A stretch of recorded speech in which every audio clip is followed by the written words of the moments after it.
Ya, pemirsa selamat pagi bagi Anda yang baru saja bergabung bersama kami di Power Breakfast. Kita masih membicarakan mengenai tantangan dunia perbankan pasca kenaikan peringkat.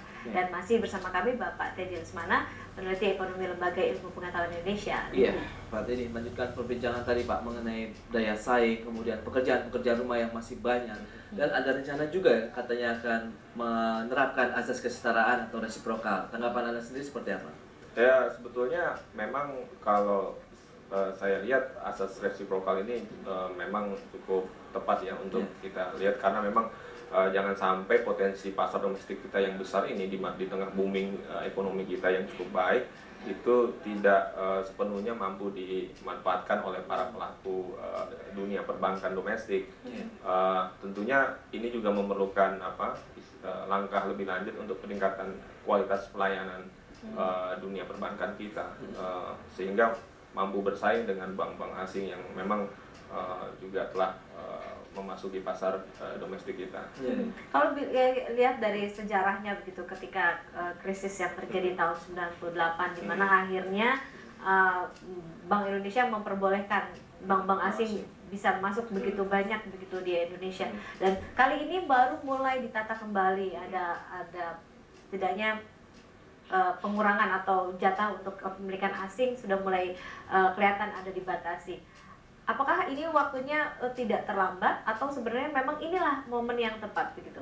Memang kalau kita lihat pada krisis moneter 97-98 yang lalu memang bisa kita katakan sebagai tsunami ekonomi yang kita belum punya pengalaman waktu itu, sehingga memang meluluhlantahkan prestasi ekonomi kita selama 3 dekade.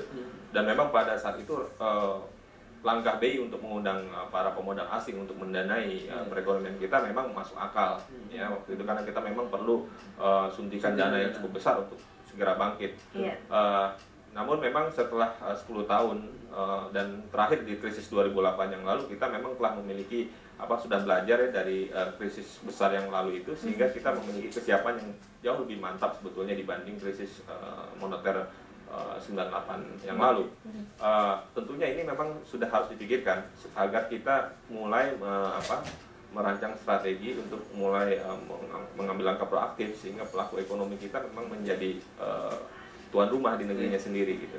Oke. Tapi ada sejumlah ini juga Pak, anggapan bahwa perbankan Indonesia pun sendiri di dalam negeri sudah bisa mandiri dan lebih kokoh daripada di luar negeri. Jadi ada pandangan kenapa harus keluar negeri kalau di dalam negeri kita lebih banyak ekspansif lah. Pasarnya sudah jelas gitu. Ya, sebenarnya memang kalau kita lihat potensi dari pertumbuhan ekonomi kita yang cukup fantastis ya selama 10 tahun terakhir ini memang merupakan potensi yang cukup besar, yang memang bagi perbankan kita sendiri belum optimal ya. Selama ini kalau kita lihat konfigurasinya kan masih terkonsentrasi di Jawa misalnya, belum di luar Jawa, di daerah-daerah yang sebetulnya memerlukan sentuhan pendanaan pembiayaan untuk mendorong kegiatan ekonomi di daerah-daerah lain. Tentunya ini harus diciptakan infrastruktur dan interkoneksi antar daerah atau antar operasi lembaga-lembaga keuangan, sehingga mampu mengoptimalkan potensi ekonomi yang kita miliki saat ini.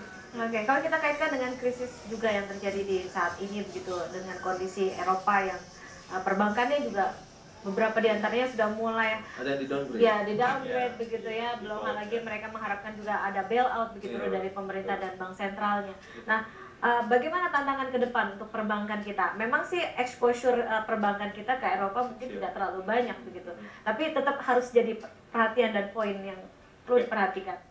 Memang ada satu PR besar yang belum diselesaikan, yaitu Undang-Undang JPSK.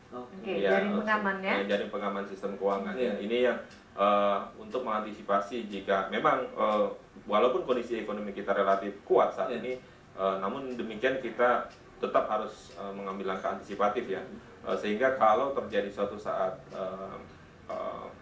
penurunan mendadak akibat kolaps, ada capital outflow di sana. Kita punya protokol yang jelas, sehingga tidak menimbulkan katakanlah silang pendapat seperti kasus yang terjadi di 2008 lalu ya. Sehingga pemerintah punya protokol untuk bagaimana mengambil langkah yang cepat dalam keadaan yang genting untuk mengantisipasi potensi dari krisis. Karena memang bukan tidak mungkin potensi krisis Eropa, walaupun kita agak jauh, tapi tetap kita harus berjaga-jaga agar jika terjadi potensi penularan, kita mampu menghadapinya dengan baik. Atau karena kondisi perekonomian sedang bagus, akhirnya sedikit terlupakan untuk Iya. membahas Betul. undang-undang JPSK LPSK, ya, ini harus segera diselesaikan.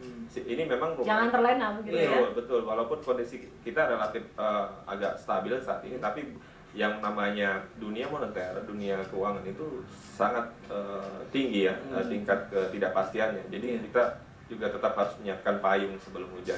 Baik. Berarti dengan adanya kenaikan peringkat ini, Pak, sebenarnya bisa berdampak secara signifikan atau tidak nih pada akhirnya terhadap perbankan kita?